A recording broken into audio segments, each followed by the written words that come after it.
성부와 성자와 성령의 이름으로 아멘. 예수님과 어머니 하나 되신 성신을 통해 신성하신 아버지 의지의 나라 피앗의 나라에서 이 모든 기도를 봉헌드립니다. 사랑하는 하나님 아버지, 이렇게 소중하신 계시록의 말씀을 저희들이 깨닫고 발견하여 저희들의 사고방식과 정신세계를 완전히 신적인 것으로 새롭게 변화시킬 수 있는 기회를 주신 아버지 사랑에 무한한 감사를 드립니다. 저희들의 내적이고 외적인 모든 것을 맡겨드리고 봉헌드리며 의탁드리오니 아버지, 이제 아버지의 신성의 그 영께서 저희들을 완전히 차지하시고 지배하시며 정복하시고 다스려 주셔서 인간적이라는 것은 찾아볼래야 찾아볼 수 없는 완전히 예수님과 어머니의 모범을 닮은 자녀들로 모두 새롭게 매 현순간 저희들의 영혼이 그렇게 탄생할 수 있도록 축복하여 주시옵소서. 그래서 아버지께서 건설하여 나가고 계시는 새로운 천년 왕국의 백성으로서 주인으로서 살아가기에 합당한 자격이 갖춰질 수 있도록 또 그런 올바른 반향을 아버지께 아름다운 영혼으로서 드릴 수 있도록 축복하여 주시옵소서. 이 모든 기도 우리 주 예수 그리스도의 이름으로 기도드리나이다. 아멘. 성부와 성자와 성령의 이름으로 아멘. 안녕하십니까. 하나님의 뜻 성교의 피아소녀입니다.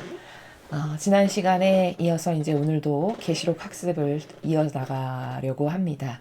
오늘은 이제 요한계시록 3장 어떤 내용인지 여러분들과 먼저 함께 천천히 읽고 그리고 이제 본문 내용을 하나하나 살펴보도록 하겠습니다. 요한계시록 3장 사르디스 교회에 보내는 말씀. 사르디스 교회의 천사에게 이 글을 써서 보내어라. 하느님의 7 영신과 7 별을 가지신 분이 말씀하신다. 나는 네가 한 일을 잘 알고 있다.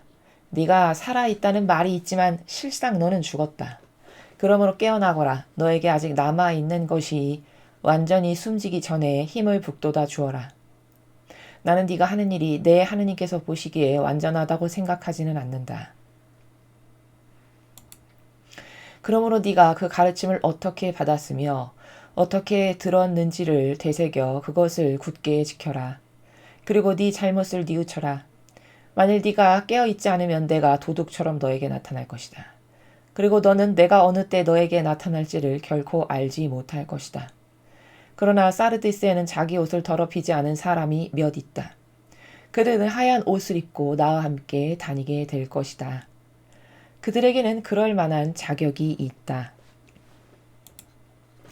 승리하는 자는 이와 같이 흰옷을 입을 것이며 나는 생명의 책에서 그의 이름을 결코 지워버리지 않을 것이다. 그리고 나의 아버지와 천사들 앞에서 그를 안다고 증언할 것이다. 귀 있는 자는 성령께서 여러 교회에 하시는 말씀을 들어야 한다. 필라델피아 교회에 보내는 말씀. 필라델피아 교회의 천사에게 이 글을 써서 보내어라. 거룩하신 분, 참되신 분, 다윗의 열쇠를 가지신 분, 여시면 닫을 자가 없고 닫으시면 열 자가 없는 분이 말씀하신다. 나는 네가 한 일을 잘 알고 있다. 네 힘은 비록 미약하지만 너는 내 말을 잘 지켰으며 나를 모른다고 부인한 일이 없다. 그러므로 나는 이제 너를 위해서 문을 열어놓았다. 그리고 아무도 그 문을 닫을 수 없다. 사탄의 무리에 속하는 자들이 자칭 유다인이라고 떠들어대지만 그들은 거짓말을 하고 있는 것이다. 그래서 나는 그들로 하여금 너에게 나와서 네 발 앞에 엎드려 너를 경배하게 하겠으며 내가 너를 사랑한다는 것을 알게 하겠다. 참고 견디라는 내 명령을 너는 잘 지켰다. 그러므로 이 세상에 사는 사람들을 시험하기 위해서 앞으로 온 세계에 환난이 닥쳐올 때 나는 너를 보호해 주겠다. 내가 곧 갈 터이니 너는 네가 가진 것을 굳게 지켜 아무에게도 네 월계관을 빼앗기지 않도록 하여라. 나는 승리하는 자를 내 하느님의 성전 기둥으로 삼을 것이며 그가 다시는 그 성전을 떠나지 않게 될 것이다. 나는 내 하느님의 이름과 내 하느님의 도성의 이름 곧 하늘에서 내 하느님께로부터 내려오는 새 예루살렘의 이름과 나의 새로운 이름을 그 이기는 자 위에 새기겠다. 귀 있는 자는 성령께서 여러 교회에 하시는 말씀을 들어야 한다. 라오디게이아 교회에 보내는 말씀. 라오디게이아 교회의 천사에게 이 글을 써서 보내어라. 아멘이시며 진실하시고 참되신 증인이시며 하느님의 창조의 시작이신 분이 말씀하신다. 나는 네가 한 일을 잘 알고 있다. 너는 차지도 않고 뜨겁지도 않다. 차라리 네가 차든지 아니면 뜨겁든지 하다면 얼마나 좋겠느냐. 그러나 너는 이렇게 뜨겁지도 차지도 않고 미지근하기만 하니 나는 너를 입에서 뱉어버리겠다.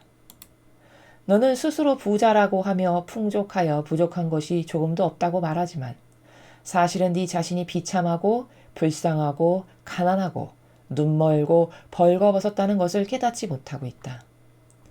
그러므로 나는 너에게 권고한다. 너는 나에게서 불로 단련된 금을 사서 부자가 되고 나에게서 흰 옷을 사서 입고 네 벌거벗은 수치를 가리고 또 안약을 사서 눈에 발라 눈을 떠라. 나는 내가 사랑하는 자일수록 책망도 하고 징계도 한다. 그러므로 너는 열심히 노력하고 네 잘못을 뉘우쳐라. 들어라, 내가 문 밖에 서서 문을 두드리고 있다. 누구든지 내 음성을 듣고 문을 열면 나는 그 집에 들어가서 그와 함께 먹고 그도 나와 함께 먹게 될 것이다. 승리하는 자는 마치 내가 승리한 후에 내 아버지와 함께 아버지 옥좌에 앉은 것 같이 나와 함께 내 옥좌에 앉게 하여 주겠다. 귀 있는 자는 성령께서 여러 교회에 하시는 말씀을 들어야 한다. 주님의 말씀입니다. 사랑할 하느님 아버지 감사합니다.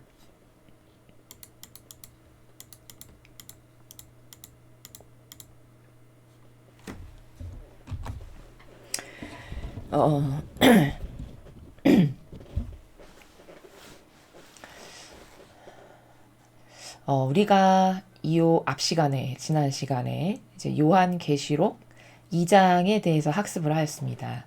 2장에서 이제 4개의 교회, 소아시아에 있는 4개의 교회에 보내는 그 편지 형식과도 같은 그런 말씀을 이제 예수님께서 사도 요한에게 주신 건데, 그것은 그 지정학적 위치에 해당하는 그 교회에 국한해서 보아야 할 것이 아니라 사실은 지금 계속해서 오늘도 교회가 나오고 있죠.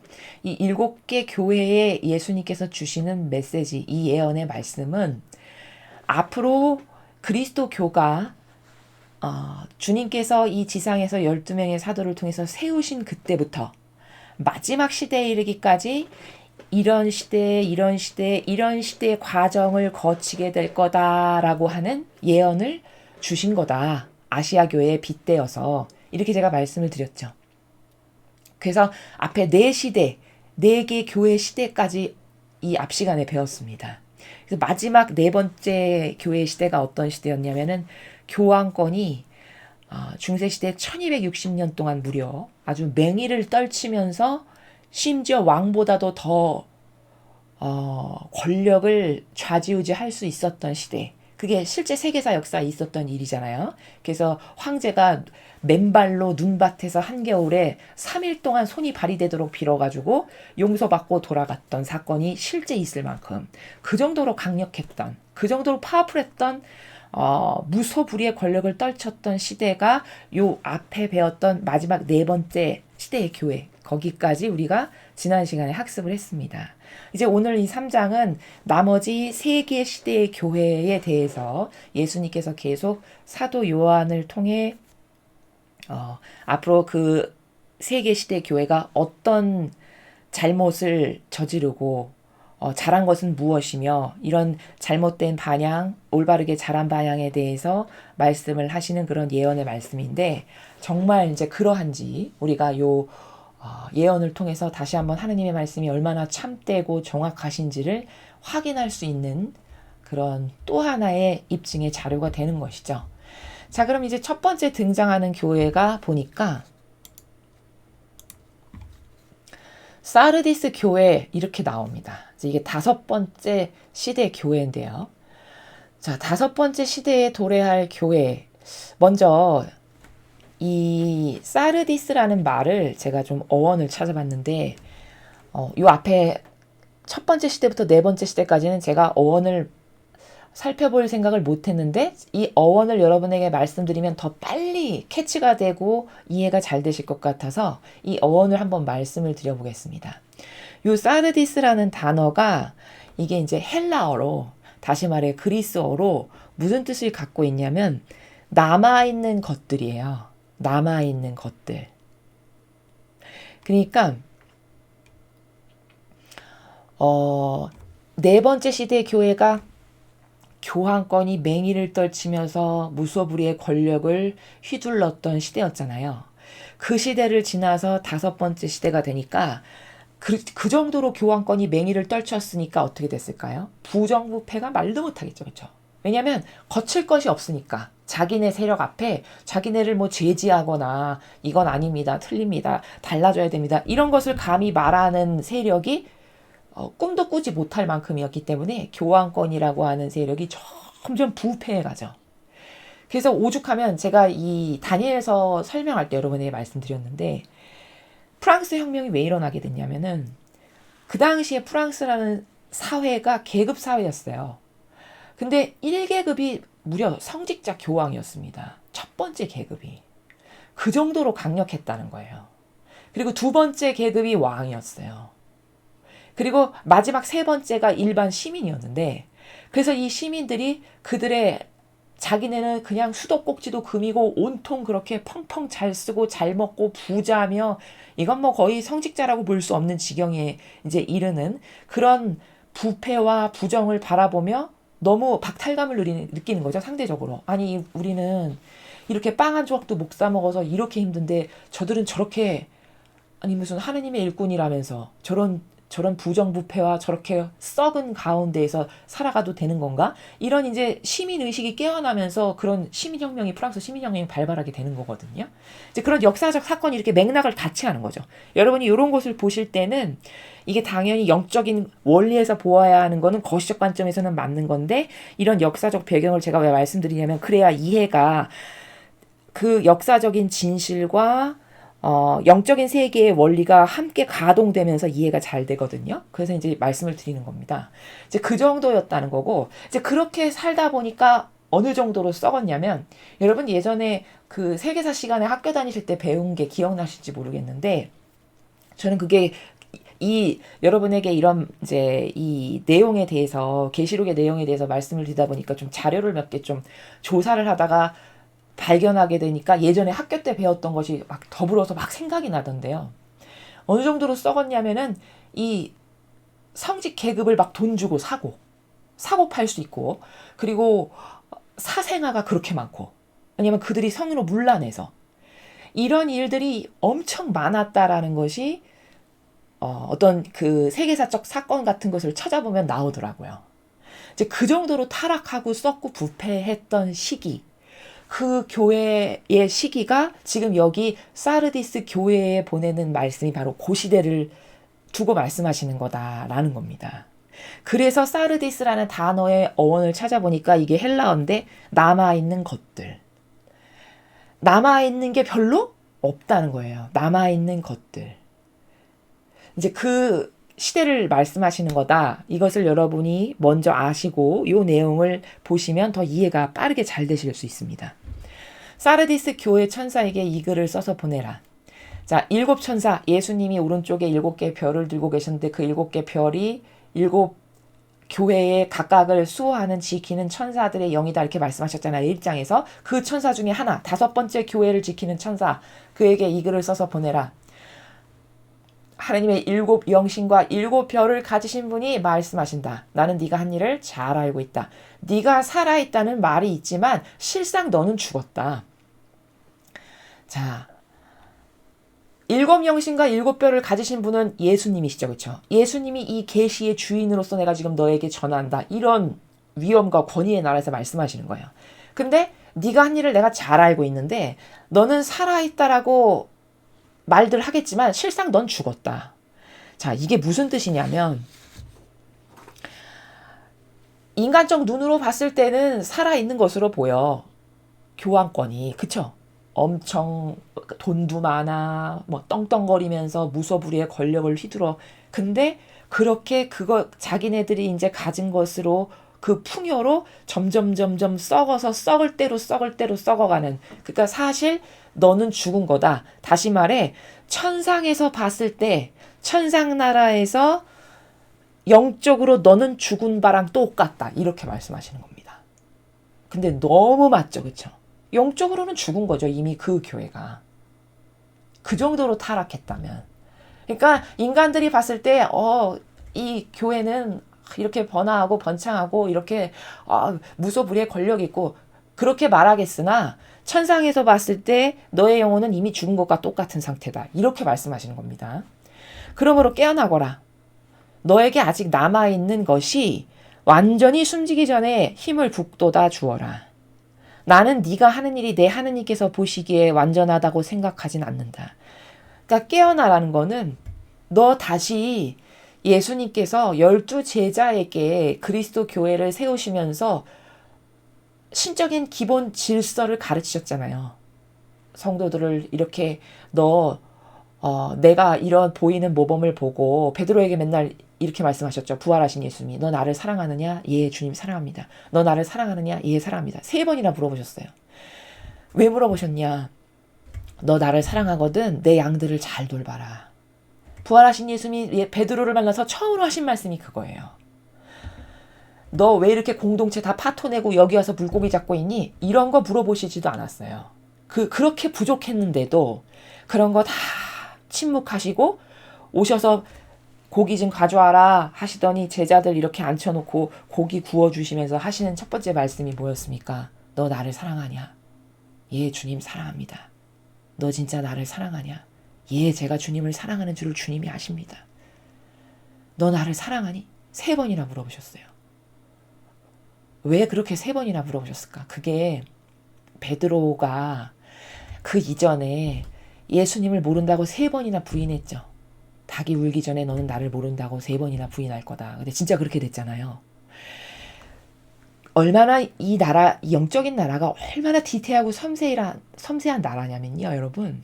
그 베드로 사도가 3번이나 성부, 성자, 성령이신 삼위일체 하느님께 모른다고 함으로써 모욕을 드린 거죠.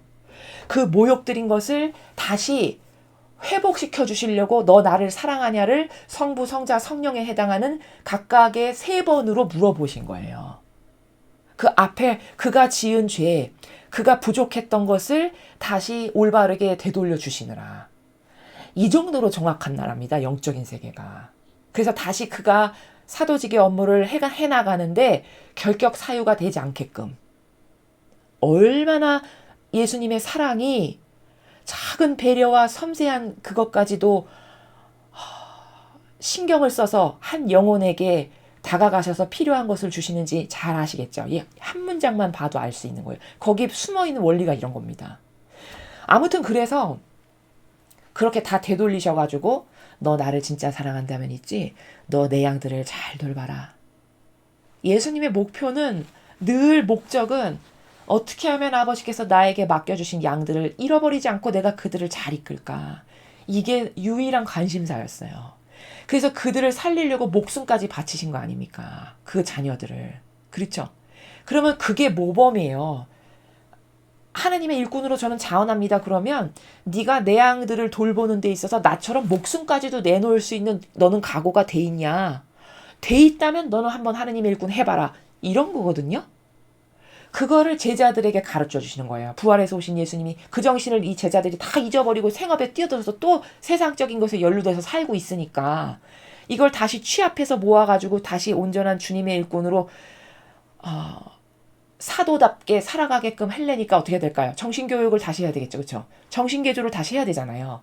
그러니까 그렇게 부드럽게 사랑으로 물고기까지 하나하나 다 구워주시면서 그걸 나눠주시면서 이들이 깨달을 수 있게 그것도 강압적으로 하시지 않고 그렇게 사랑과 온유의 마음으로 친절로 희생으로 다가가셔서 그런 말씀을 하시면서 이들이 내가 잘못했구나.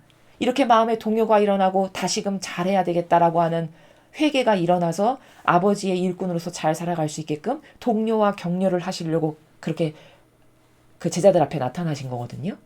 그러면 이런 예수님의 모범, 양들을 위해서는 목숨도 내놓을 각오가 돼 있나? 그들을 위해서 나는 그들의 종이다. 그들을 돌보고 그들의 필요를 채워주는 데 있어서 내가 그들의 종으로서 역할을 하는 거다. 이런 질서가 그래도 제자들에게는 예수님이 이렇게 3년 동안 동고동락하면서 가르치기도 하셨고 성령 강림 때 성령도 보내주셨고 이런 가르침이 있었기 때문에 그게 유지가 됐다는 겁니다. 근데 그걸 다 잃어버린 거 아니에요. 시간이 지나면서. 그리고 결정적으로는 로마 제국이 이스라엘을 지배를 하면서 로마 제국과 타협을 하게 되잖아요. 그래서 로마 가톨릭이 된 겁니다, 여러분. 이름이. 여러분, 우리가 예전에는 이 교회를 로마 가톨릭 이렇게 불렀거든요. 지금은 로마 가톨릭이라고 잘 안 부르죠. 근데 예전에만 해도 로마 가톨릭이라고 불렀어요. 그거 왜 로마 가톨릭이라고 부르냐? 그 심심해서 그렇게 부른 거 아닙니다. 그게 로마 시대의 황제가 국교로 받아들이면서 겉으로 봤을 때는 마치 그가 신심 좋은 훌륭한 그리스도교 신자로 황제까지도 이제는 달라졌구나 해서 우리의 그리스도교가 이렇게 선교를 잘해가지고 전파가 잘 됐어. 이렇게 말하는 것은 그냥 허울 좋은 명분이고 진실이 아니고요. 사실 진실은 뭐냐면 그 로마 황제가 왜 국교로 삼았냐. 거기 다 다신주의, 사실은 태양신 모시던 나라잖아요. 로마 제국이, 그쵸? 그리고 이제 여러 민족이 섞여 살다 보니까 그들을 통치하려면 황제 입장에서는 통치가 수월하고 내 말을 잘 듣게 하는데 어떤 동기부여가 좀 있어야 되겠죠. 그쵸? 근데 다른 민족은 그나마 통치가 잘 되는데 이 이스라엘 백성만 유달리 통치가 안 되는 거예요. 왜냐하면 이스라엘 백성의 그 뼛속 깊은 마음의 기저에는 선민 사상이 있어가지고 나 하나님께 선택받은 민족이야. 나는 다른 사람들하고는 달라 해서 융화가 잘 안 되고 다른 사람들처럼 이렇게 스무스하게 섞이거나 이런 게 잘 안 됐던 거죠.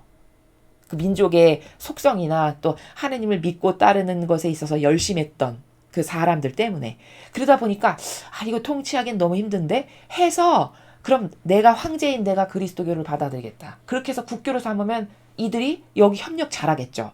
이 황제도 이제 신자야 이러면서 그러기 위한 목적인 거예요. 그러니까 정치적 수단이라는 겁니다. 그러면서 그 정치적 수단으로 그리스도교를 국교화를 하면서 그때부터 벌써 타협이 된 거예요. 영의 간음이 시작된 거라는 겁니다. 이해되시죠?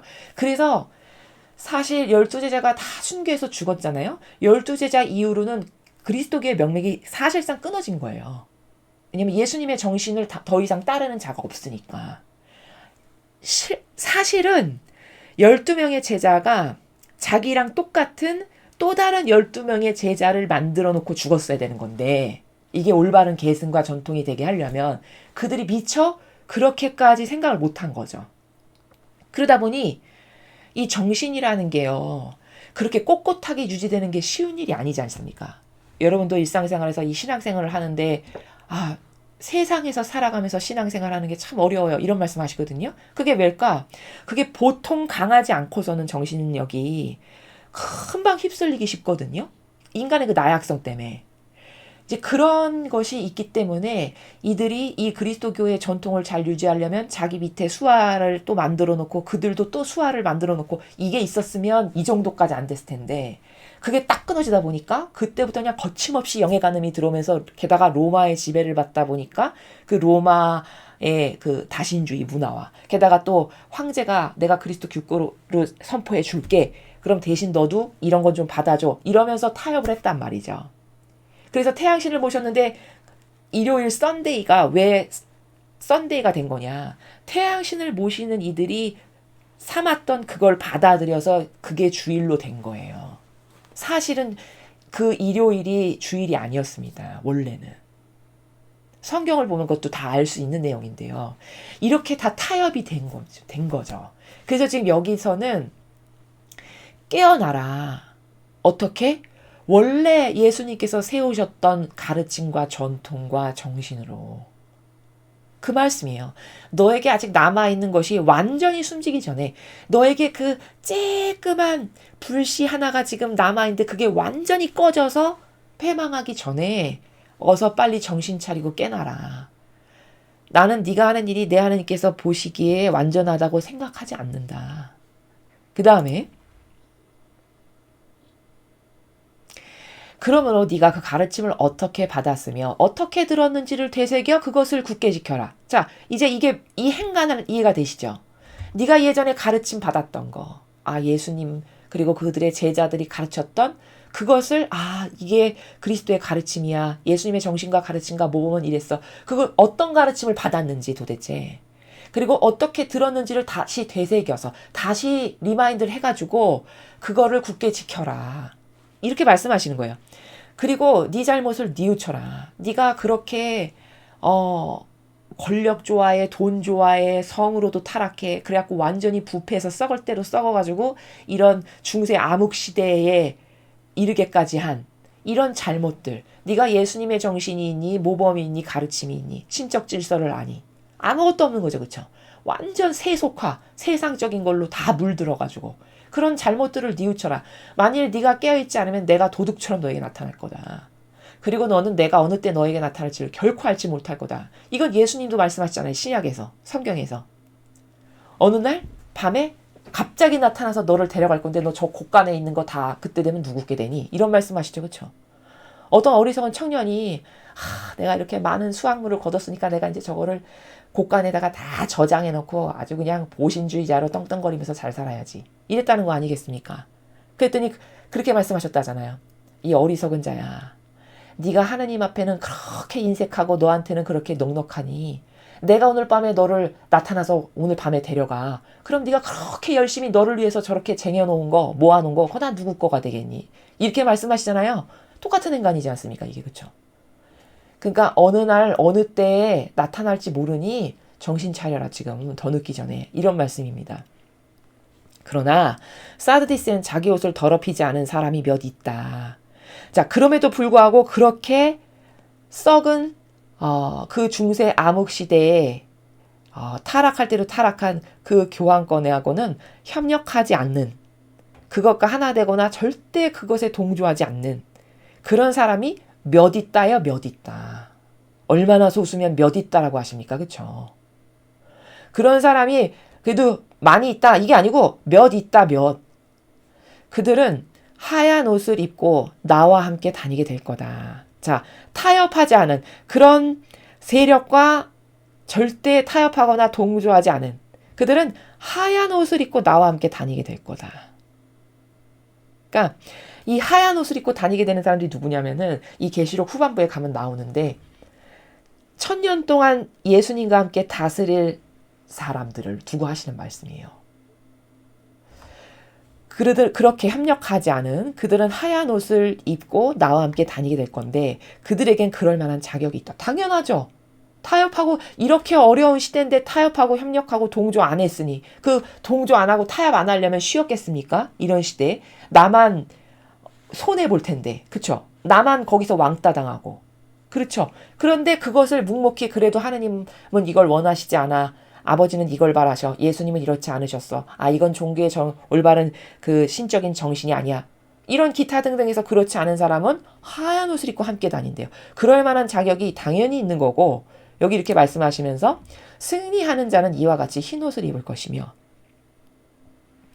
나는 생명의 책에서 그의 이름을 결코 지워버리지 않을 것이다. 그리고 나의 아버지와 천사들 앞에서 그를 안다고 증언할 거다. 야, 이게 죽고 나서 이렇게 타협 안 하고 올고 쓴 것에 꼿꼿하죠. 그러면 그 사람을 위해서 증언을 해주신대요. 예수님께서. 그 판결대 앞에서. 참 이게 너무 당연한 거죠. 근데 사실은.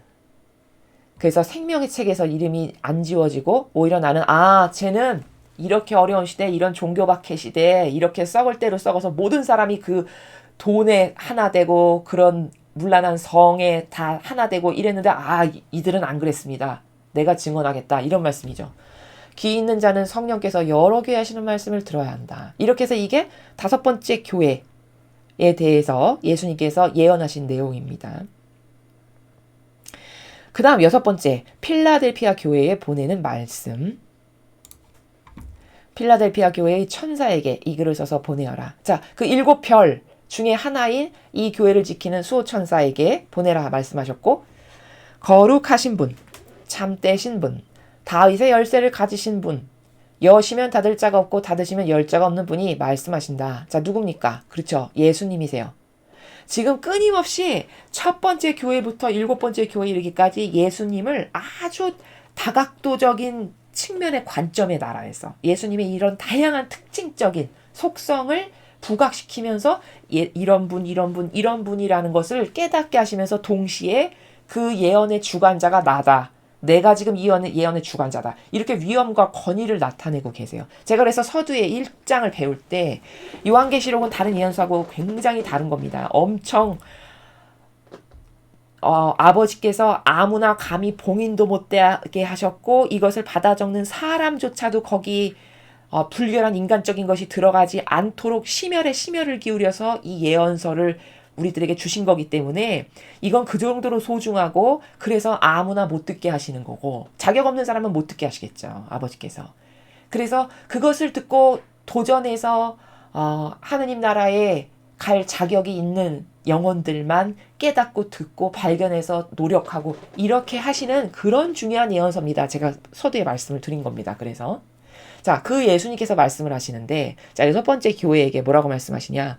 나는 네가 한 일을 잘 알고 있다. 네 힘은 비록 미약하지만 너는 내 말을 잘 지켰으며 나를 모른다고 부인한 일이 없다.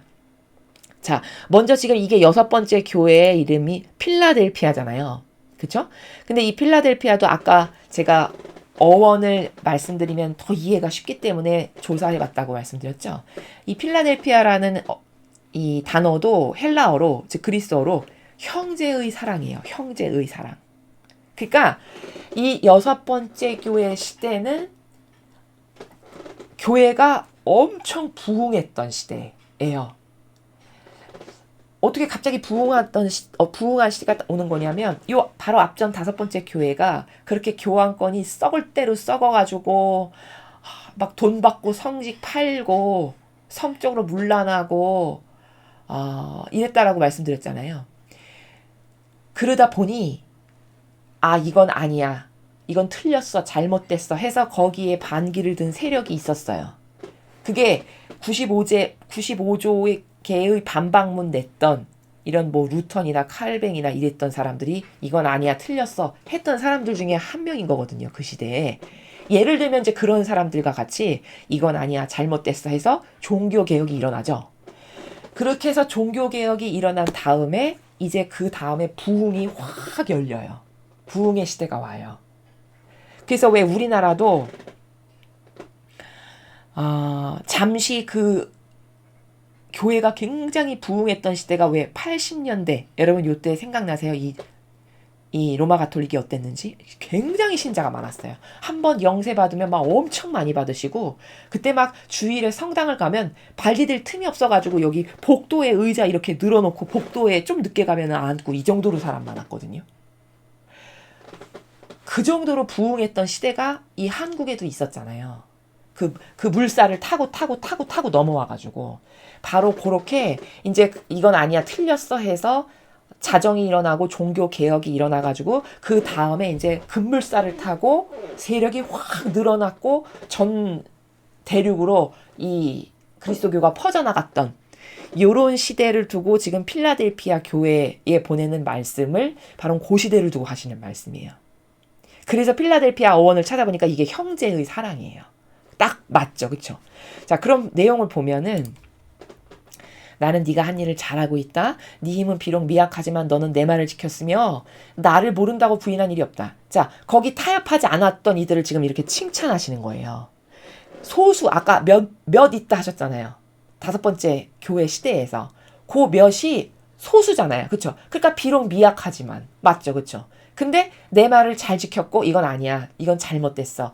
해서 거기에 타협하지 않고 아닌 걸 아니다라고 하고 그리고 그 진리를 따르려고 올바른 것을 지키려고 했던 그들을 두고 하시는 말씀이잖아요. 그렇죠? 그러므로 나는 이제 너를 위해서 문을 열어놨다.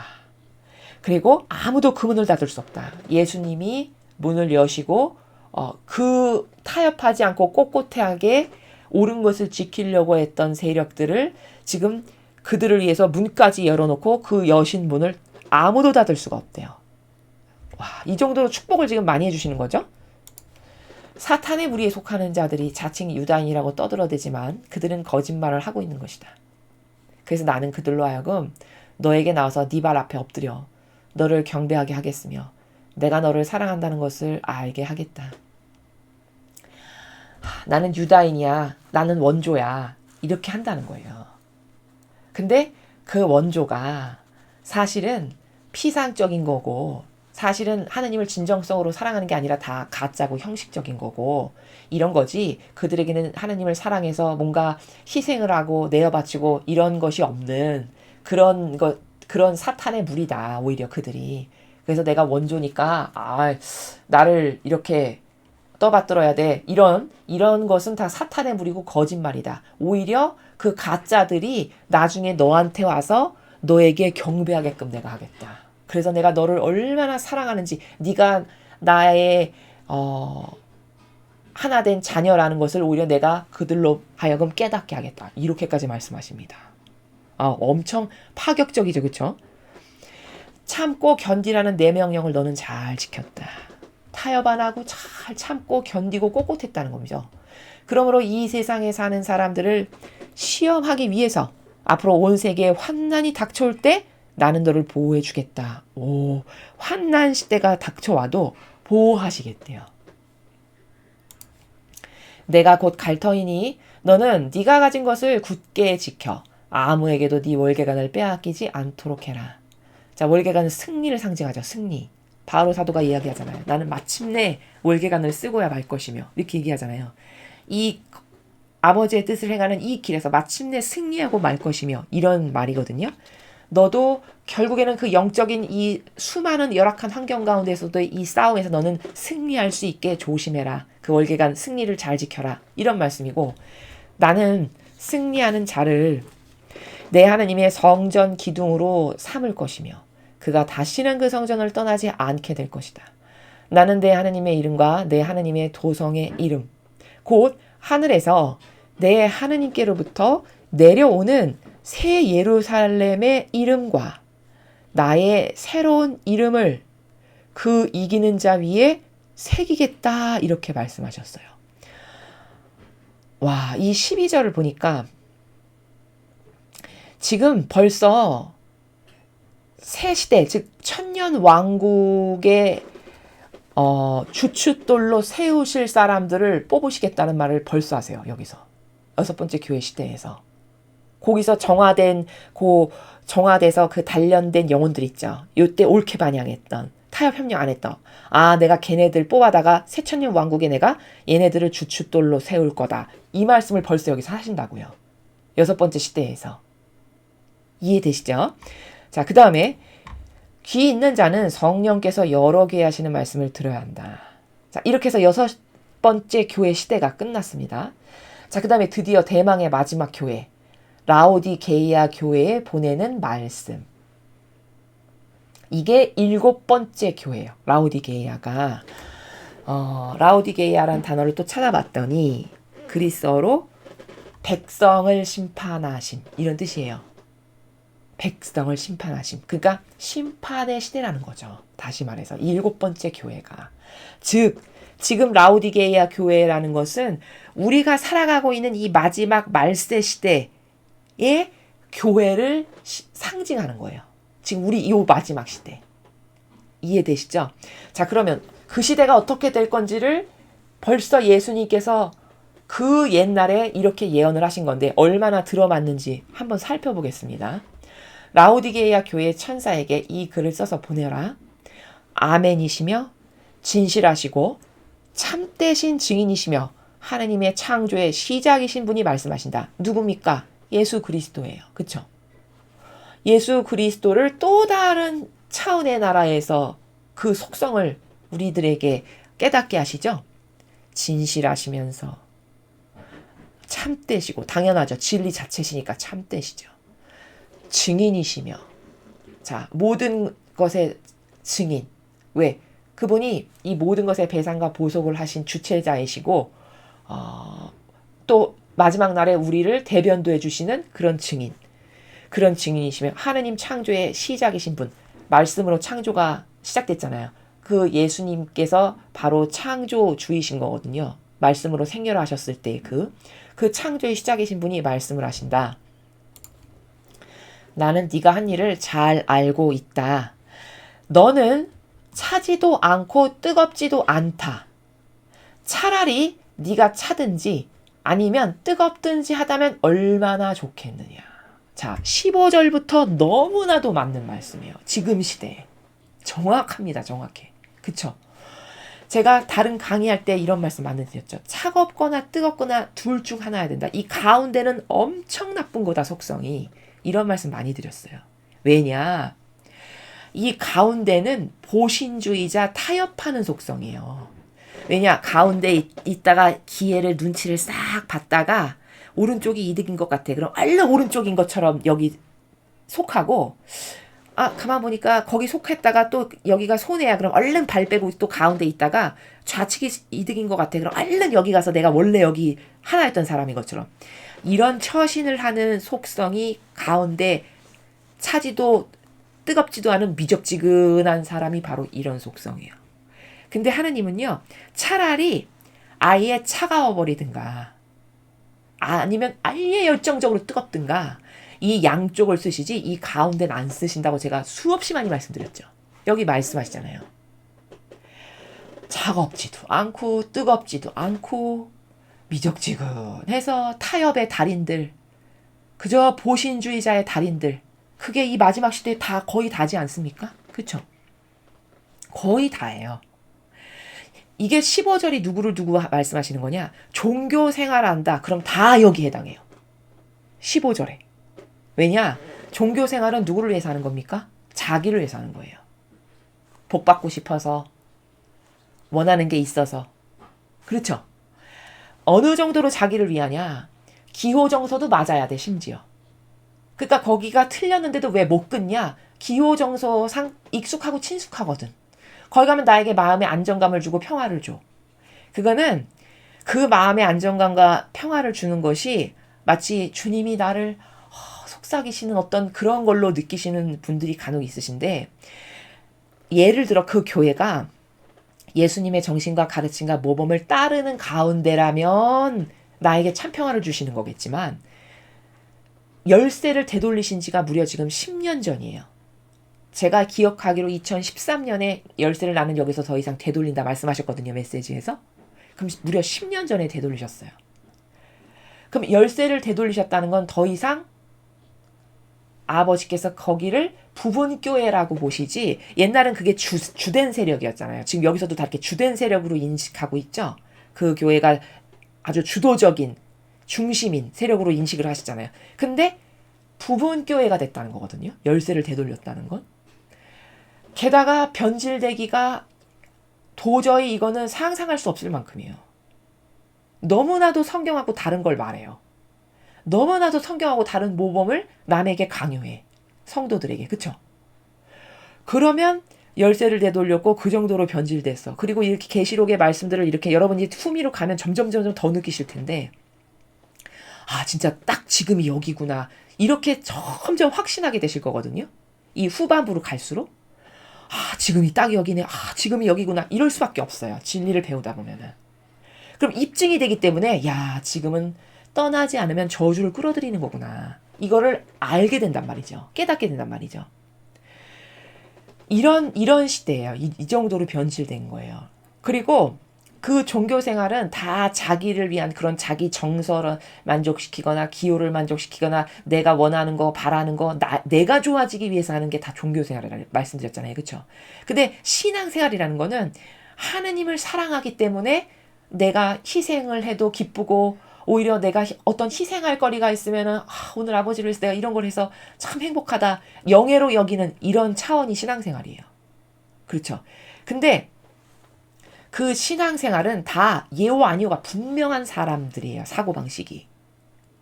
그러니까 박해시대도 왜 다니엘처럼 살 수 있는 거냐? 아닌 건 아닌 거지. 이런 예 아니오가 분명한 성격인 것 때문에 그런 거거든요. 그가 선택하는 바와 그의 사고방식이.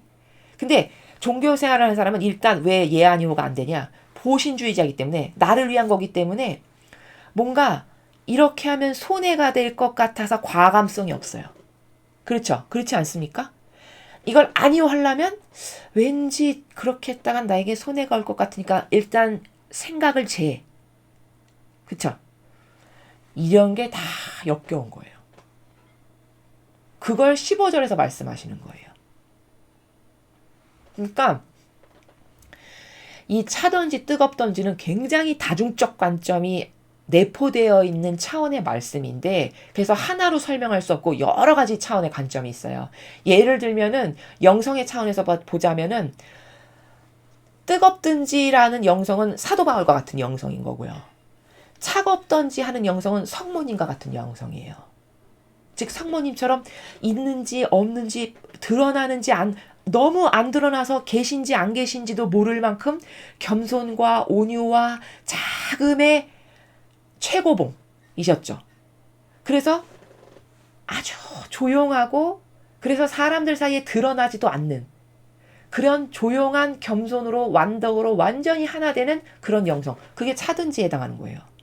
아니면 사도 바울처럼 열정적으로 나서서 목에 칼이더라도 나는 이걸 하겠습니다 하는 그런 뜨겁던지. 이 둘 아니고 가운데 그 타협과 협력하는 나에게 이게 도움이 될 것 같아서 어제는 여기 갔다가 내일은 여기 갔다가 이게 또 아닌 것 같다가 이 가운데 수많은 부류들 이건 다 안 쓰세요. 그걸 지금 말씀하시는 거예요. 15절에. 또 이 차든지 뜨겁든지는 이런 관점으로도 말할 수 있어요. 제가 아까 예 아니오만 해야 된다고 말씀드렸잖아요. 그건 제 말이 아니라 예수님이 말씀하신 거죠. 너는 예 아니오 두 가지 중에 하나만 말해야 된다. 그거 아닌 기타의 일체 다른 모든 것은 다 악이 너에게 말하는 거다. 네 안에서. 이렇게 말씀하시죠. 왜 예 아니오만 하고 나머지는 하지 말라고 하시는 거냐면 나머지는 다 변명의 나라거든요. 그게 맞으면 그냥 예 하고 실천하면 되는 거고 그게 아니야 그럼 아니요 안 하겠습니다. 이렇게 하면 될 거지. 중간의 나라 예 아니오가 아닌 거 뭐냐면 아니 왜냐하면 아니 내가 왜 그랬냐면 이렇게 이유 달고 토 달고 변명하고 변덕스러운 이게 다 여기 예 아니오가 아닌 가운데에 해당하는 거거든요. 이것도 안 쓰신다는 거예요. 근데 이게 마지막 시대 교회를 두고 하시는 말씀이 이게 더 놀라워요. 지금 다 그렇잖아요 거의. 그렇죠? 그러니까 이렇게 아니라고 줄기차게 왜 아닌지를 빼떼타를 다 성경에서 대면서 말씀을 드리는데도 구독자가 별로 없고 별로 믿질 않으시잖아요. 그렇죠? 그게 놀라운 일인 거예요. 그걸 보고 오히려 역으로 아 진짜 마지막 시대가 맞구나. 이렇게 확신만 점점 더 드는 거죠. 그렇죠? 그런 인간의 야리꾸리하고 역겨운 속성. 마지막 교회는 그런 역겨운 속성으로 차고 넘치는 교회가 될 것을 이렇게 예언하셨는데 너무너무 맞다는 겁니다. 그러나 너는 이렇게 뜨겁지도 차지도 않고 미지근하기만 하니 나는 너를 입에서 뱉어버리겠다. 여기 안 쓰신다는 걸 뱉어버리겠다는 걸 저는 안 쓰신다라고 표현한 거예요. 이해되시죠? 그 다음에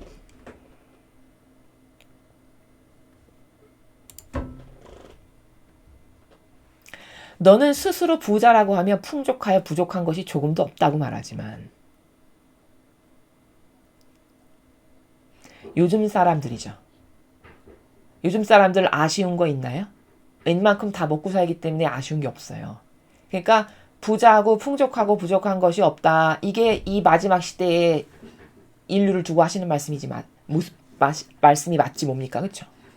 사실은 너는 너 자신이 그래도 이 정도면 괜찮고 이런 것도 갖추고 먹고 살만하고 너는 이렇게 생각하겠지. 뭐 아쉬운 거 없고. 근데 사실은 네 자신이 비참하고 불쌍하고 가난하고 눈도 멀었고 게다가 벌거까지 벗었어요. 이거는 뭘 두고 말씀하시는 거예요? 영혼의 상태가 이렇다는 거예요. 이 마지막 교회 시대에 살아가는 영혼이 이 정도로 비참하다는 겁니다. 영적 상태가. 근데 사람들이 내가 지금 비참하고 불쌍하고 영적으로 가난하고 눈목을 벌거벗었대 이걸 아나요? 모르니까 이렇게 태평한 겁니다. 이걸 진짜 내가 얼마나 지금 비참한 처진가를 알면은 이렇게 천하태평으로 가만히 있을 수가 없죠. 뭐라도 하겠죠. 뭐라도. 그렇죠? 그러나 이렇게 천하태평으로 아무리 잘못된 것을 이야기해도 전혀 무관심하고 호응이 없는 시대인 것을 보면은 아 진짜 이 계시록에서 말씀하시는 마지막 시대가 맞구나를 점점 확인만 하게 된다는 겁니다. 영적으로 이렇다는 거예요. 그러므로 나는 너에게 권고한다. 너는 나에게서 불로 단련된 금을 사서 부자가 되고, 자, 불로 단련된 금을 사서 부자가 되라는 게 무슨 말일까요? 자, 금을 불에다가 갖다 이렇게 해. 그러면 여기 불에 있는 금에 포함되어 있는 불순물이 불이 되면서 다 녹아 없어지겠죠. 그렇죠? 바로 불로 단련된 금이라는 거는 이 마지막 시대에 지금 이렇게 열악하고 어려운 환경인데도 불구하고 그 환난과 어려움을 꼿꼿하게 타협 안 하고 이겨내. 그게 불로 단련된 금이에요. 또 혹은 이 불로 단련된 금을 사서 부자가 된다는 거는 내가 이 마지막 시대에 아버지께 극기와 고행과 희생과 배상과 보속을 많이 해. 그러면 아버지께 많은 어떤 그 아버지가 쓰실 수 있는 것을 드리는 거잖아요. 그럼 그것을 드린다는 것은 곧 아버지께 드리는 거지만 사실은 영적으로 내가 부자가 되는 길이죠. 그렇죠. 그런 것을 말씀하시는 거예요. 지금 이게. 그러니까 마지막 시대에 희생이 중요한 거. 자기를 꺾는 희생. 사랑할 수 없는 사람을 사랑하는 희생. 예수님이 저렇게 고통스러우신데 아버지가 저렇게 애타게 지금 회개를 위해서 기도해라, 뭐를 위해서 기도하라, 나도 거기 동참해야지 해서 이런 다양한 사랑으로 아버지랑 하나 되려고 자원해서 행하는 많은 희생과 극기, 고행, 기타 등등 이런 게 단련된 금을 써서 부자가 되는 거라는 겁니다. 그렇게 하고 나에게서 흰옷을 사서 입고 네 벌거벗은 수치를 가리고. 자, 벌거벗은 수치를 가리는 건 뭘까요? 여태까지 수치스럽게 살았다는 거죠. 벌거벗었는데 수치도 모르고. 그게 뭐냐면 진리를 모르니까 맨날 자아의 종으로나 살고 영적인 거 이런 거 궁금하지도 않고 맨날 내가 좋아지는 거, 내 기호정석 경향이 만족하는 거, 충족되는 거 그것만은 일평생 열렬히 추구하면서 살았어. 그게 벌거벗은 거예요. 근데 이 진리를 배우다 보니까 야 이거 진짜 내가 좋아지는 게 아니라 내 영혼 패망시키는 길을 내가 이렇게 열심히 간 거구나. 이렇게 계속 살다간 큰일 나겠다 나. 이래서 이게 얼마나 수치스러운 건지를 진리를 통해서 배워가지고 자꾸 자아를 버리고 그걸 안 따르고 하나님의 뜻 안에서 살려고 하고 자꾸 나를 희생하는 걸 영예로 여기고 이런 어떤 사실적 행위가 나가고 실천적인 게 나가고 나를 자꾸 개조하고 정신의 혁명이 일어나게끔 노력을 해. 그게 수치를 가리는 거죠. 그렇죠? 진리를 통해서. 그런 말씀을 하시는 겁니다. 또 안약을 사서 눈에 발라 눈을 떠라. 자, 이건 뭐냐면 지금 다 소경이라는 거예요. 그렇죠? 소경이 맞죠. 왜? 분별을 못하니까요. 분별을 어느 정도로 못하냐. 직분 이꼴로 하느님으로 알죠. 그렇죠? 직분 이꼴로 진리로 알아요. 높은 직함과 권한을 가졌어. 그럼 대리자 이렇게 생각해요. 예수님은요 거꾸로 사셨어요. 오히려 하느님의 아드님이신데 여기 이 지상에서 어디 왕처럼 사신 적이 단 한 번이라도 있으셨나요? 너무 비루하고 보잘것없이 형상적으로 보여가지고 성경에 이렇게 기록되어 있죠. 너무 볼품이 없고 너무너무 평범하다라고 기술이 돼 있잖아요. 이사야서에 보면. 그렇죠? 뭐 어디 하나 신인가라는 구석이 전혀 없는. 그럼 그게 뭐예요? 그 정도로 자신을 낮추고 그 정도로 마치 죄인처럼 여겨진 도살장에 끌려가는 어린 양과 같은 아버지의 뜻이라면 그것이 무엇이건 다 수용할 마음으로 온유와 겸손이신 이렇게 다 양들을 위한 종으로 희생제물로 다 자신을 낮추신 것밖에 없거든요. 그렇죠? 그럼 그거랑 완전 다르잖아요. 이렇게 조금만 알아도 금방 다르네? 알 수 있거든요. 근데 이런 분별의 기준조차도 없는 거예요. 이게 기본인데. 그러니까 어떤 유명한 사제, 어떤 유명한 교황, 어떤 유명한 철학자, 뭐 신학자, 뭐 누가 말씀하셨어. 그러면 그게 곧 진리야. 곧 이꼬르 하느님이야. 그 맹신해. 이렇죠. 지금 이 시대가. 바로 그렇게 분별 없는 네 눈에 네가 안약을 사가지고 좀 눈에 발라가지고 눈을 떠라. 분별할 수 있는 눈으로. 이렇게 말씀하신 겁니다. 이게 18절이. 18절도 지금하고 똑 맞죠. 그렇죠? 그러니까 마지막 시대 교회를 두고 하시는 말씀이 맞죠. 자, 그 다음에 나는 내가 사랑하는 자일수록 책망도 하고 징계도 한다. 그러므로 너는 열심히 노력하고 네 잘못을 뉘우쳐라. 자, 네 잘못을 뉘우쳐라. 뭘 뉘우쳐야 될까요 도대체?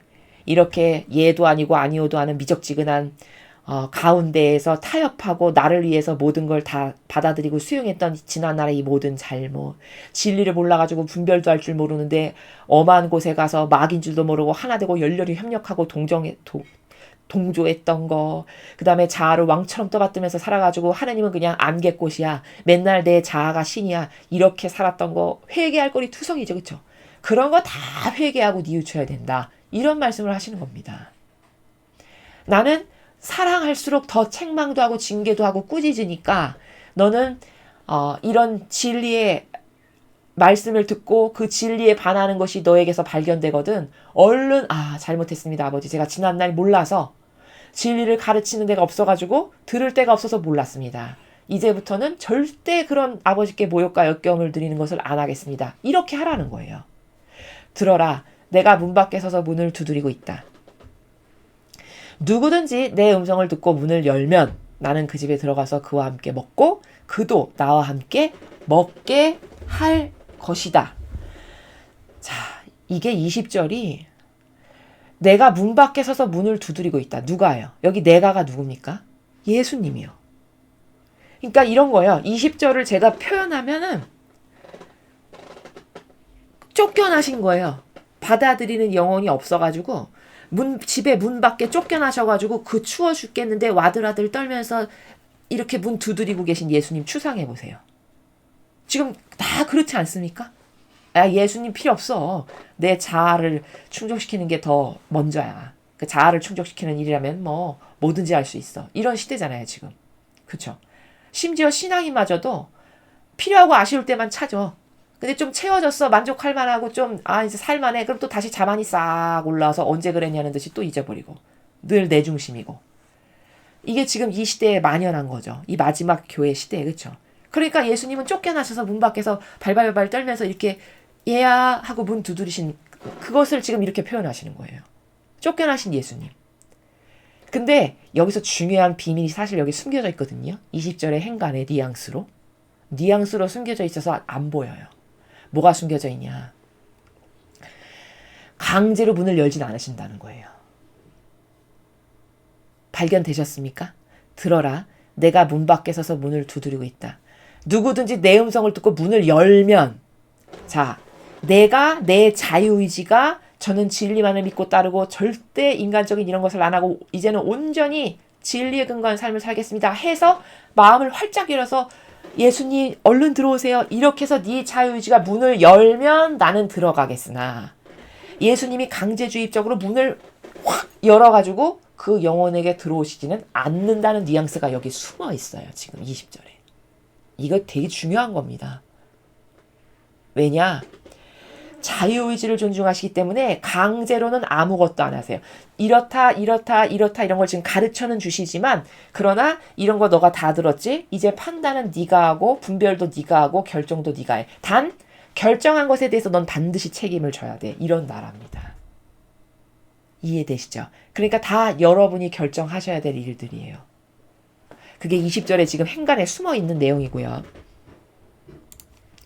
승리하는 자는 마치 내가 승리한 후에 내 아버지와 함께 아버지 옥자에 앉은 것 같이 나와 함께 내 옥자에 앉게 하여 주겠다.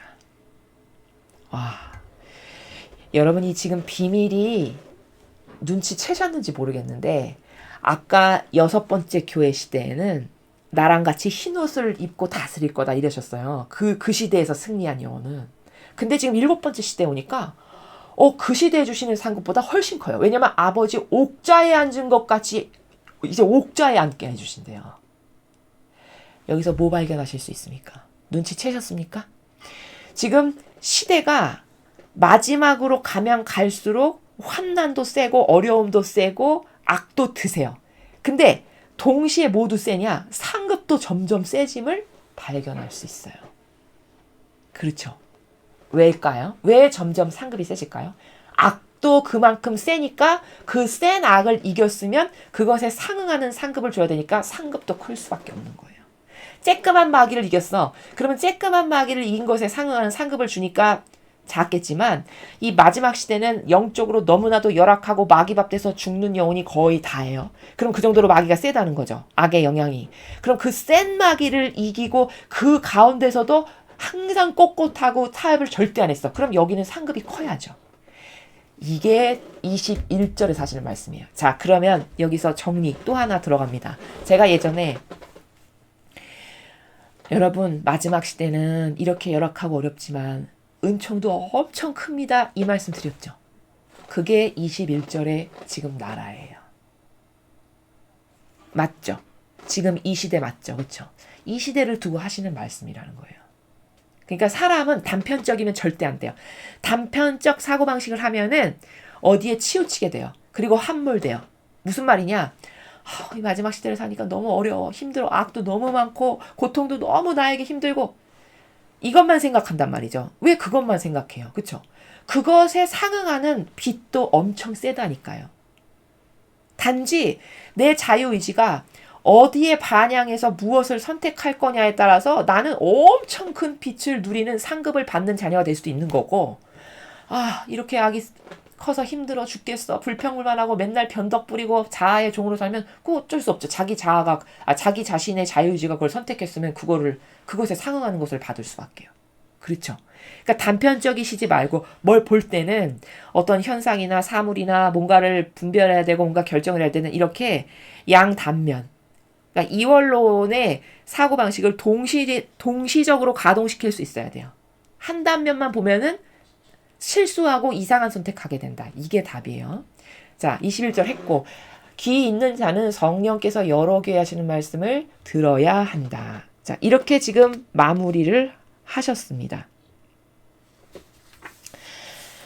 자, 여기까지가 3장의 내용입니다. 그러면은 지금 2장과 3장에 걸쳐서 7시대의 교회가 어떻게 될 건지에 대해서 예언을 하신 거거든요. 예수님께서. 근데 정말 그렇게 됐네를 지금 마지막 교회에 이르기까지 우리가 확인 작업을 거치면서 이 예언의 참됨을 정확함을 확인한 거예요.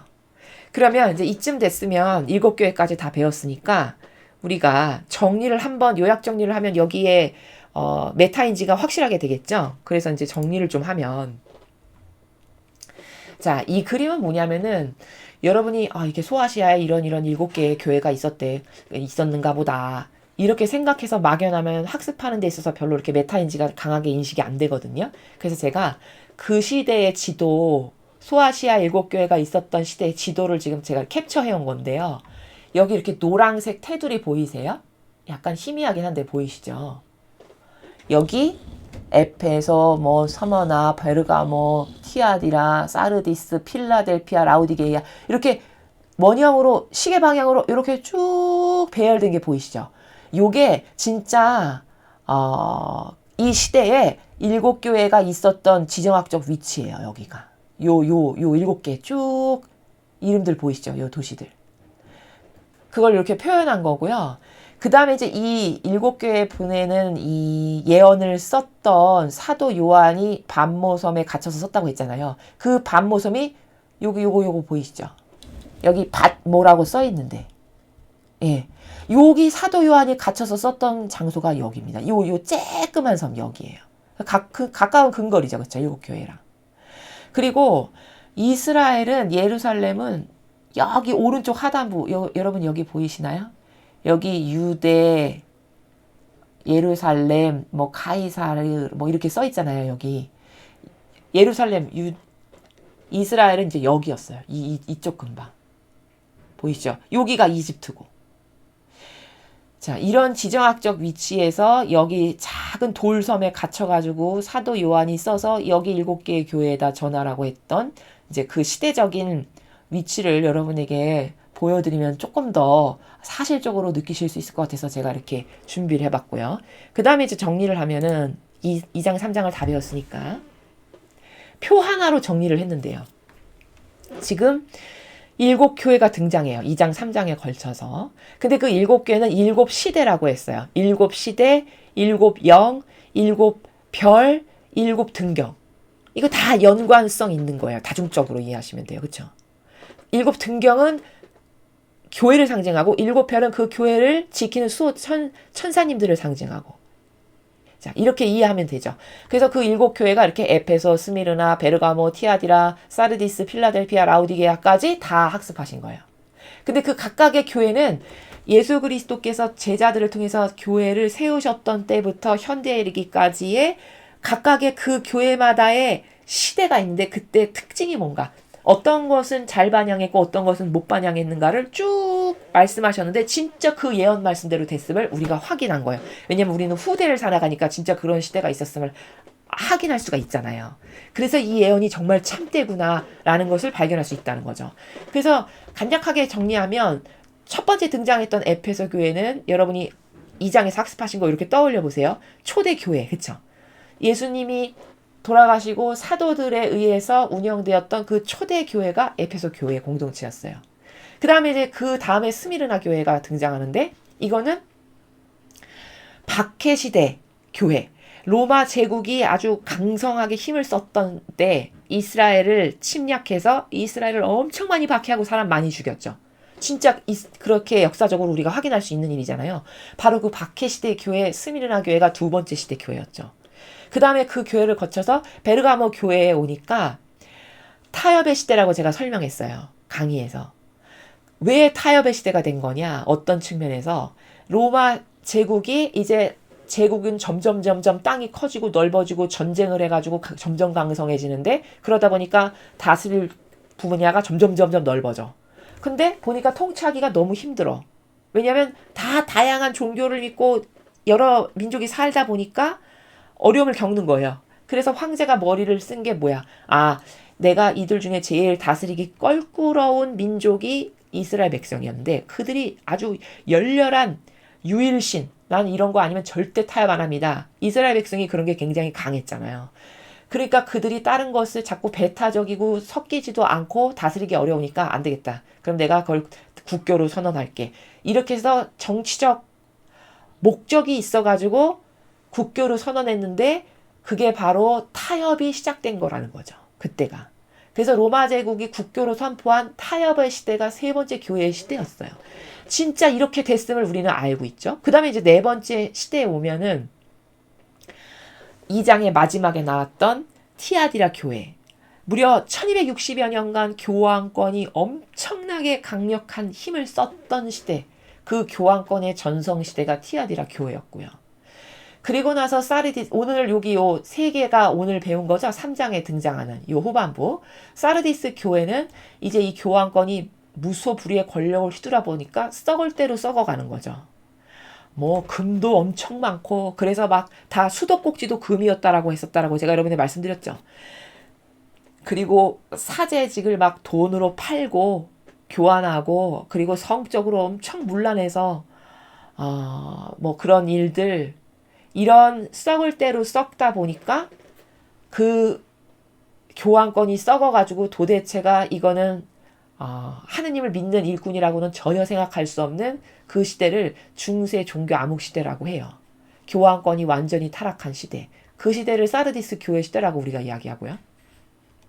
그 다음에 여섯 번째 교회 시대, 필라델피아 교회. 자, 이렇게 썩을 대로 썩다 보니까 안 되겠어. 이건 잘못됐어. 해서 종교개혁이 막 일어나잖아요. 그래서 막 95개조 반박문을 막 95가지 잘못을 고발한 거예요. 그 루터, 칼뱅 뭐 이런 사람들이. 그래서 그 95개조 반박문을 내걸면서 이건 잘못됐으니까 개혁해야 된다. 이건 틀린 거다라고 했던 그 몇 안 되는 세력을 중심으로 협력이나 타협을 하지 않았던. 그래서 그들을 통해서 서서히 부흥이 일어나요. 그래서 이제 전 인류의 다양한 국가로 세력이 점점 뻗쳐나가게 되죠. 그 부흥의 시대를 필라델피아 교회 시대라고 오늘 아까 제가 3장 두 번째 절에서 말씀을 드린 거죠. 그래서 부흥의 시대를 지나 마지막 7번째 시대 라우디게이아 교회를 보니까 너는 얘 아니어도 아니고 미적지근해서 이것도 차지도 않고 뜨겁지도 않고 근데 나는 그런 것은 다 뱉어버리겠다. 그 다음에 너는 스스로 부자고 풍족하고 가진 것도 많고 조금도 부족한 게 없다고 말하지만 사실 너는 가난하고 비참하고 불쌍하고 눈멀고 벌거벗었다. 영적으로. 진짜 그렇지 않습니까? 여러분 지금 이 시대에 진리를 전하는데 보셨나요? 이런 참된 진실과 사실, 성경도 이렇게 성경을 성경으로 입증해야 되는 것인데 그렇게 해서 진리를 올바르게 전하는 데를 찾기가 너무너무 어려운 시대예요. 그러니까 영적으로 가난하고 헐벗을 수밖에요. 너무 맞는 말씀이라는 거예요. 지금 이 오늘 배운 마지막 시대가. 그러니까 너가 이런 시대를 살아가고 있으니까 나는 너한테 권고하는데 너는 불로 단련된 금을 사서 부자 되고 게다가 네 벌거벗은 수치를 가리고 네가 진리를 배워가지고 얼마나 네 영혼이 가련하고 불쌍한 상태인지를 깨달아가지고 그 수치스러운 네 자아나 인성을 계속 버려. 그래서 예수님과 성모님을 닮으려고 노력하고 그리고 너는 분별을 도저히 할 수 없는 처지지 않니? 그러니까 안약을 사서 좀 눈에 발라서 눈을 좀 뜨고 그래서 분별을 할 수 있게 되고 이렇게 하거라라고 너무 정확하게 말씀하시잖아요. 그렇죠? 그 다음에 내가 이렇게 문 밖에서 문을 두드리고 있는데 네가 안 열어줘서 못 들어가는 거란다. 내가 강제주의적으로 나왔다. 이렇게는 안 하신다는 거예요. 하나님은 절대 그렇게 안 하세요. 강제를 하시는 예가 없어요. 알려주시기는 해도. 이게 굉장히 중요한 점이에요. 여러분이 뭔가를 선택하실 때 넋놓고 있으면 안 되는 게 왜냐.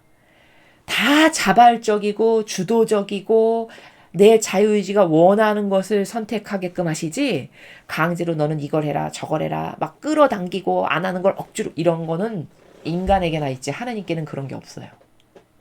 그러니까 본인이 선택하고 책임도 본인이 져야 된다는 거죠. 자, 이런 시대 그러나 만약에 승리하지 않니? 그러면 내가 옥자에 앉게 해준다. 이렇게 말씀하셨어요. 나와 함께 내 옥자에 앉게 해준다. 그러니까 이 마지막 시대는 악도 엄청 세지만 그 악을 이겨내서 오로지 진리에 근거한 사고방식만을 하고 이상한 악의 세력에게 협력 동조 안 하고 이런 하느님 뜻의 자녀, 의지의 자녀, 피아세 자녀를 올바르게 반영하잖아요. 그러면 은총도 엄청 큰 은총을 받게 된다는 걸 후미에 말씀하셨죠.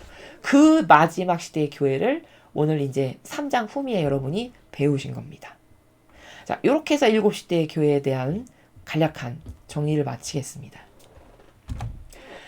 자, 이제 어제와 오늘에 걸쳐서 7시대의 교회에 대한 예언을 여러분 들으셨는데요. 자, 이 7시대 교회에 대한 예언은 우리가 왜 배우냐라고 제가 어제도 이렇게 잠깐 말씀을 드렸는데, 하나님은 왜 이런 다양한 시대의 교회에 대해서 예언하시고 이게 우리와 어떤 상관이 있는 거냐. 우리가 여기서 깨달았고 발견해야 될 건 뭐냐면 이런 어떤 다양한 시대, 그때별로 칭찬도 하시고 책망도 하시잖아요. 그렇죠? 그러면 그 칭찬과 책망의 플러스 마이너스의 가감을 통해서 그 시대에서 맺은 열매, 그러면 그 열매를 천상에 내가 여기다 갖다 놔야겠다. 또 두 번째 교회 시대였어. 그럼 그 시대에서 잘한 게 있고 잘못한 게 있고 이런 부족한 반향이 있으면 잘한 것도 있고 거기서도 가감이 있잖아요. 그럼 가감을 통해 맺은 열매가 있잖아요. 그럼 그 열매를 천상에 너는 여기 이렇게 가져다 놓으셔가지고 그 천상을 다양성과 조화로운 아름다운 세계로 건설을 완성하시고자 하시는 목적이다. 이게 종합 정리예요. 왜냐하면 이런 거죠. 우리가 예를 들어서 내가 개나리꽃을 좋아해. 근데 아무리 개나리꽃을 좋아한다 한들 온통 개나리꽃만 있어. 그러면 질리죠. 근데 개나리꽃도 있고 안개꽃도 있고 장미도 있고 백합도 있고 진달래도 있고 이렇게 다양한 종류의 꽃이 너무 아름답게 조화를 이루고 있어. 그럼 그게 아름다운 거죠. 천상의 나라를 이렇게 건설하기를 원하신다는 거예요. 하느님께서. 그럼 이해가 잘 되시죠? 그래서 이런 다양한 시대에 해당하는 반향들을 아버지는 다 이렇게 모아가지고 그때그때의 반향을 그래서 취합해서 그런 나라를 지금 건설하고 계시고 지금은 완성의 단계다. 이렇게 이해하시면 된다는 겁니다. 이해되셨죠? 자, 그래서 이 7시대 교회에 대한 예언의 학습을 통해서 정말 이렇게 역사가 보지도 않고 어떻게 저렇게 정확하게 말씀을 하실까. 정말 하느님은 알파의 오메가시고 참됨의 주인이시구나. 이거를 확인하시고 여러분이 그런 하느님을 어떻게 신뢰해야 되는가. 이런 예언서는 왜 배우냐면 결국 이런 예언서 학습을 통해서 하느님의 말씀이 이 정도로 참되고 반드시 이루어지니까 내가 이 반드시 이루어지는 예언에 어떻게 화답하고 반영할 건가가 우리에게 남은 과제예요. 우린 그걸 하기 위해서 이 예언서 학습을 하는 겁니다. 잘못 이해하면요. 점치기 위해서 예언서를 알고 싶네? 이런 사람들도 분명히 있어요. 무슨 말이냐? 계시록에 이렇게 돼 있대. 아 그래? 그럼 그때 우리는 어떻게 해야 돼? 이런 게 바로 무당이 점치는 것과 같은 나라예요. 내 안위만을 위해서 계시록에 이렇게 돼 있다는데 마지막 시대는 이렇게 된다는데 그럼 나는 어떤 준비를 해야 될까? 요것밖에는 관심사항이 없다. 이거는 건강한 영이 아니에요.